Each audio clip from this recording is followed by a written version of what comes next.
Spurs this afternoon give a league debut to Milja Aleksic. He played in the Cup against Altrincham in midweek and keeps his place in spite of Mark Kendall's return to fitness. Formerly with Plymouth and Luton and popularly known as Elastic. And that's the lineup in front of him, which shows the return after 5 games of Glenn Hoddle. Ricardo Villa is out with an injury. And it's a side looking for a convincing home performance after picking up 1 point in each of their last 3 away games. Leeds United currently having a very good spell, unbeaten in their last 10 league games, in the semi-final next week of the Football League Cup and also in the 4th round of the FA Cup. And because of their commitments, the manager Jimmy Adamson rests some players this afternoon, Trevor Cherry, Paul Madeley and Eddie Gray, and in their places come Byron Stevenson at number 2, Keith Parkinson at number 6 and Ray Hankin returns at number 7. And their top scorer at the moment is the player they signed from Hull City, John Hawley, whose total in all competitions is 11. And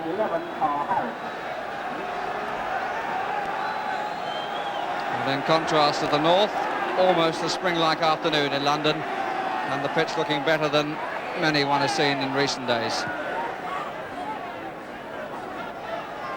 Hankins' first touch with Ardiles. Spurs in the dark shorts. Taylor played into trouble, but played himself out of it.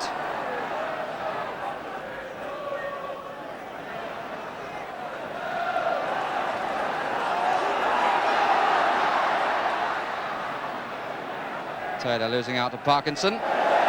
Foul by McAllister.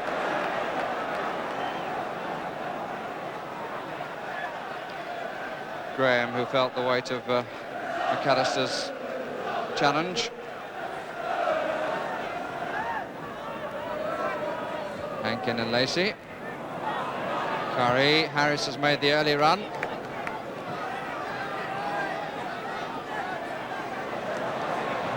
Not too sharply in by Pratt. Oh, it's a poor header down. It was lucky that it didn't run. And that's Graham's shot.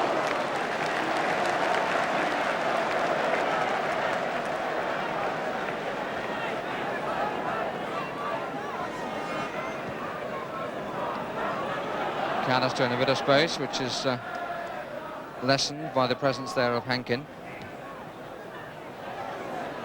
Lacey. All the Leeds players other than Curry in their own half. Curry's off the field still. Taylor. There's Chris Jones near post.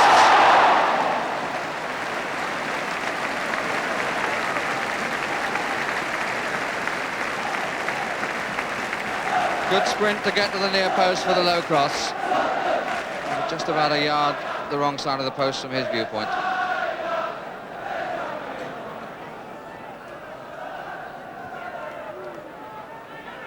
Stevenson. Hankin.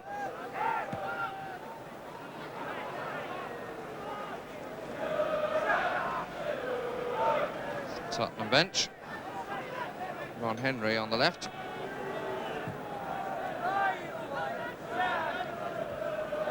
By Lee to Jones to Hoddle. Taylor right side.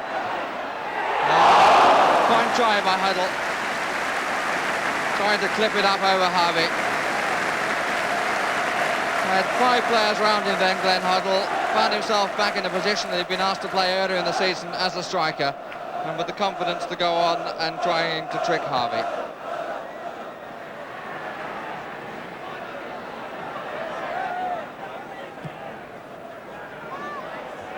Lacey. Taylor.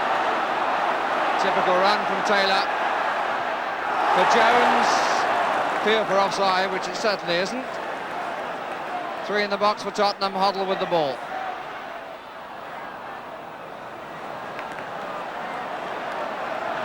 Now Curry on the counter. Graham has made the run to the right. Pass didn't really give him too much angle, but they've got a corner out of it. Graham's run may be a little bit flat, so that when Curry wanted to play the ball to him, he could not really help him with an angle. Corner coming just after the half-hour point. And again, struggle to get to the ball by the goalkeeper, and Paul Hart puts Leeds United in front. It's about the third or fourth time that Alexic has tried to get through the crowd and palpably failed to do so then, for Paul Hart to put Leeds in front. 31 minutes gone, and the goal, I think, slightly against the run of play.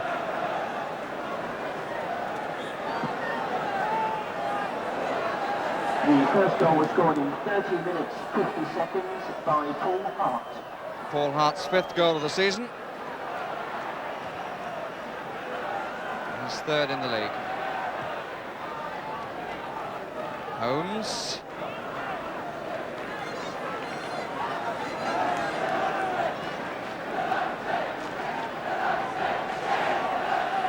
Perryman.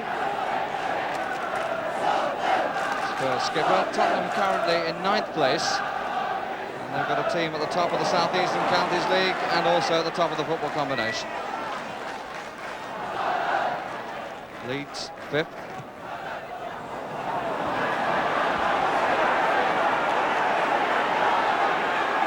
McCracken not very happy about that.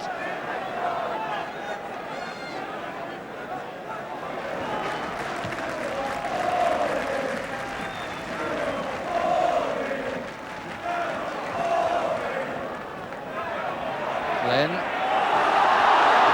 And Peter Taylor was fouled by Curry in the referee's opinion, and the referee has booked Tony Curry, which I must say I find an incomprehensible decision, which clearly he does too. Anyway, it's the referee's decision that counts, and he has booked Tony Curry. Jones didn't know where it was. Here's Holmes. Did well, did Holmes. And a great save! If that had been hit just slightly harder by Lacey, Harvey would have had no chance, as he was already going the other way. But Lacey gave it no real beef. And what seemed like his first goal for Spurs denied him by Harvey's acrobatics.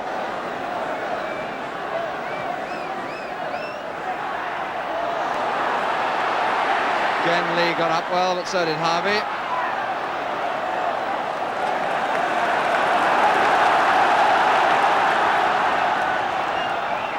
And the balloon that was punctured at the half-hour point seems to have found a bit more wind right at the end of the half. But Spurs go off with the lead, and it was Paul Hart who pricked the Spurs balloon in the 31st minute.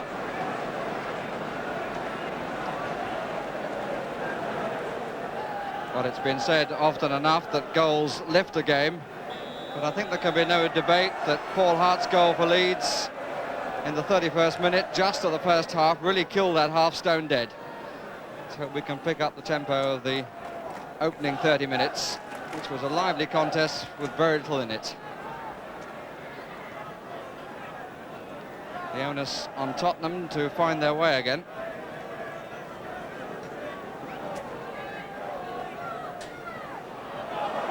Here's Lee.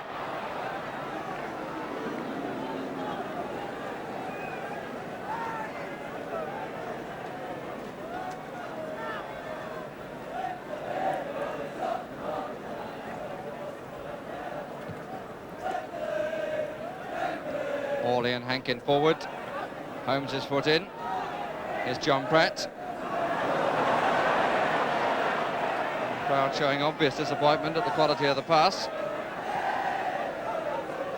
Flynn, Graham, Curry, Frank Gray,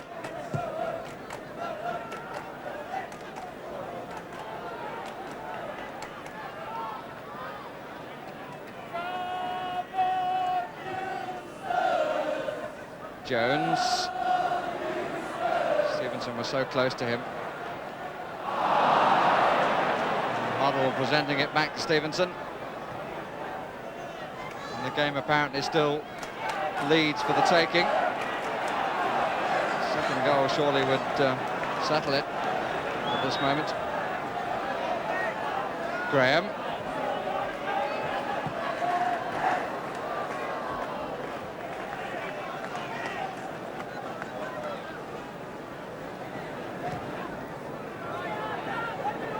Graham.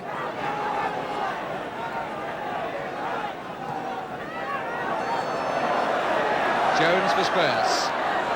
Taylor inside him. Still got a lot to do, Jones. He gets the corner.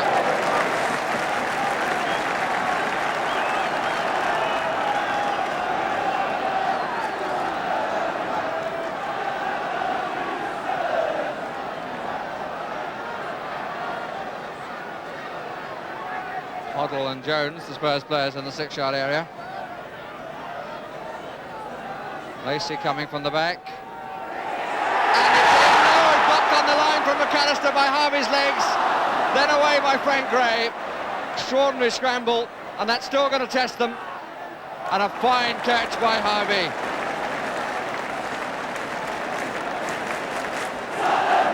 They had a bit of fortune then. Harvey's legs denying McAllister. That was the greatest threat.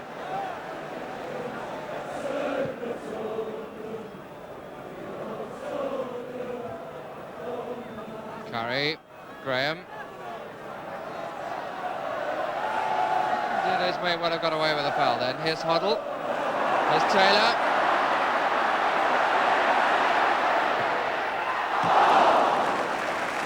Oh, Hart prepared to let Taylor go out to the left. But the shot was wide.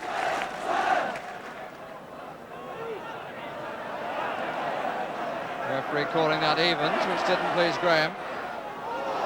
Meant to be a foul by Hart, but the referee again playing the advantage, which didn't accrue for Tottenham.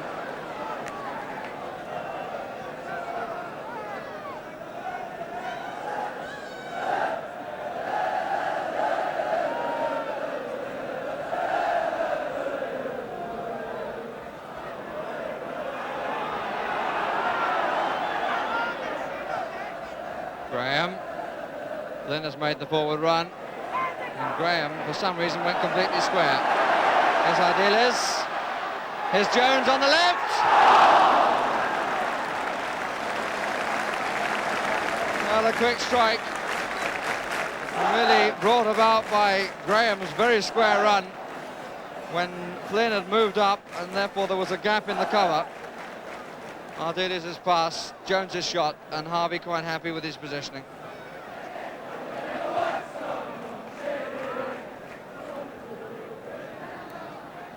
And we're halfway through the second half. Leeds still leading by Hart's goal.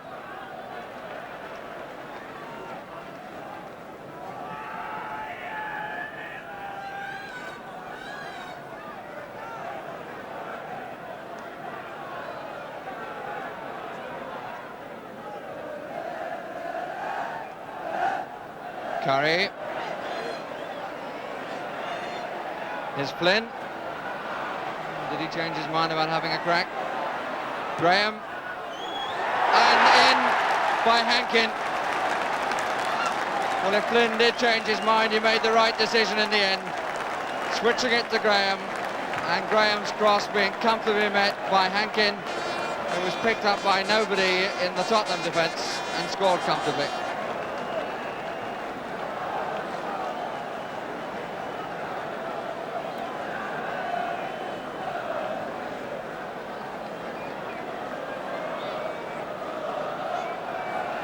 .68 minutes gone, and that's the scoreline. Spurs 0, Leeds United 2. Goal number 2 for Leeds in 68 minutes, 10 seconds, Ray Hankin.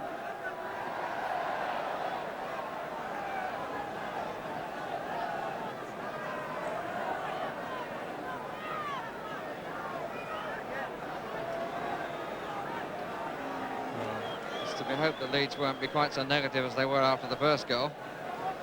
I suppose they're entitled to feel that they're in control.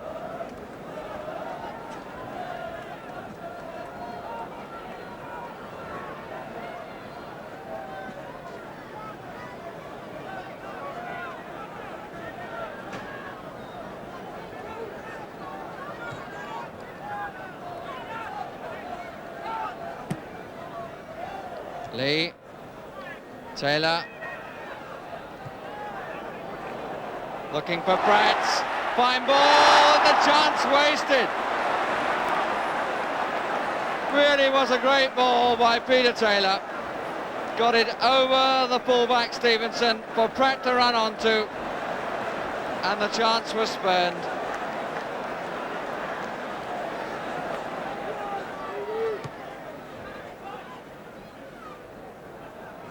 Jones.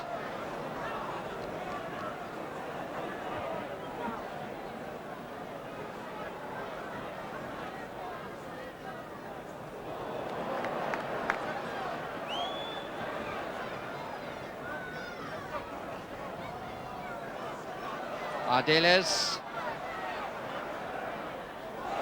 Taken well by Lee. And no one there to put it in for Tottenham. Came off the legs of Harvey, and the Tottenham players were all looking for someone to put it in. Flynn.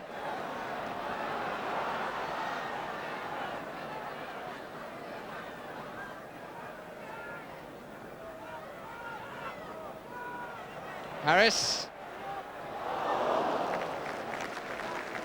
Well, it was very well struck.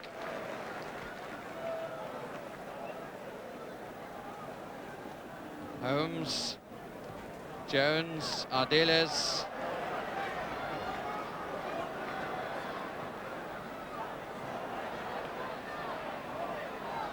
Hoddle, Taylor. There's plenty of cover back now. Hoddle, and at last they get one in.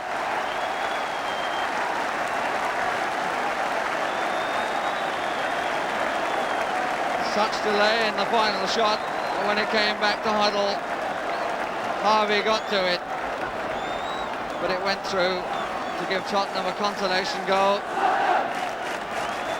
with just a minute to go.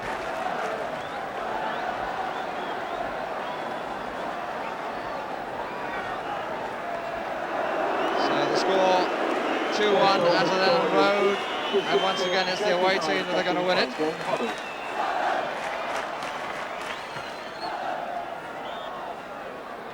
And offside against Hankin.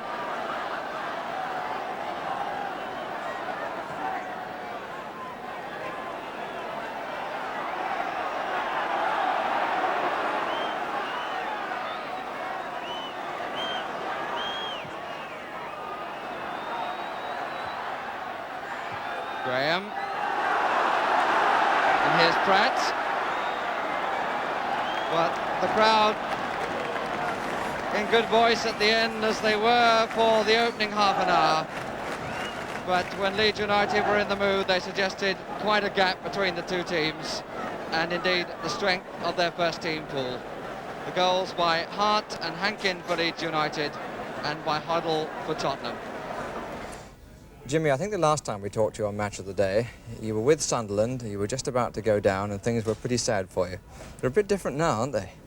A big difference, yeah. It's playing with a team who are winning consistently. It makes the manager sleep a little easier at nights. What's the secret of their consistency at the moment? Well, they want to play, they want to win, and the victories we've had and just recently have given the players confidence, which a manager can't give them on the training fields. And the players go out with the attitude that we're going to win this one and we're not going to get beat. That was the attitude they used to have in the old days. Well, I hope I can get that back. Now, this one must be particularly satisfying for you. You left out 3 first-team players and brought in 3 from the pool, and you come away with 2 points, and at times showed quite a gap between the two sides, in my opinion. Yeah, I thought the 3 boys who came in did extremely well. You know, for instance, Ray Hankin hasn't played for 5 weeks, and he came on today, and he fought and he battled, and he played well. You're battling on 3 fronts. The FA Cup, because you've got to play every match away from home, presumably is the most difficult. Have you set your sights in any particular direction? No, you can't do that. You must take every match as it comes. Obviously, I think the Football League semi-final is an important match for us on Wednesday with Southampton, but you just play them as they come along. Well, Jimmy Adamson and Leeds United achieving a useful victory there, and the problem they seem to have is to get their supporters at home to appreciate how good they might become if they cheer them. As for Tottenham, they don't need me to tell them that their main problem seems to be finishing. But I've been a little bit worried in recent weeks by a trend to award fouls against players who are obviously intent on playing the ball. There was just one example today to show what I mean. The game is about winning the ball fairly, and that's what John Hawley did in tackling Ardiles. Doesn't really matter how hard a player falls if you've played the ball. Talk about tackling behind. This is a perfect tackle from behind. He positions himself well, puts his right foot in there, wins the ball, and ended up with a foul against him. That's just one small example, but to me it's been a trend. And if referees are in doubt, the thing that I think they should have in their minds is, did the player play the ball? As long as he doesn't do anything else wrong, doesn't matter what happens to his opponent, then, according to the way football has always been played anyway, that's fair. But now to a man with the news who always played the ball, I'm sure, Bob Wilson. Dropped it sometimes as well, Jim. Well, Leeds United were the only team in the top 6 to play today, but despite their win, they stay 5th in the First Division. You'll notice Leeds have played more than any of their immediate rivals, and incidentally, the backlog of league matches is well over 200. It seems to me that the season will inevitably have to be extended.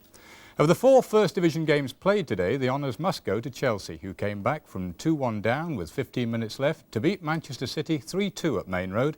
Peter Osgood made the score 2-2, and 3 minutes later, Clive Walker got the winner. Chelsea's win was also Danny Blanchflower's first as a league manager. No doubt he'll tell us what he thinks in a moment.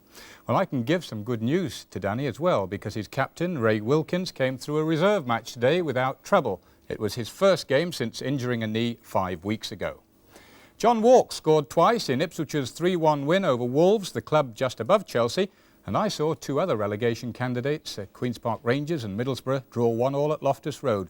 Borough's equaliser from substitute David Hodgson came 4 minutes from the end.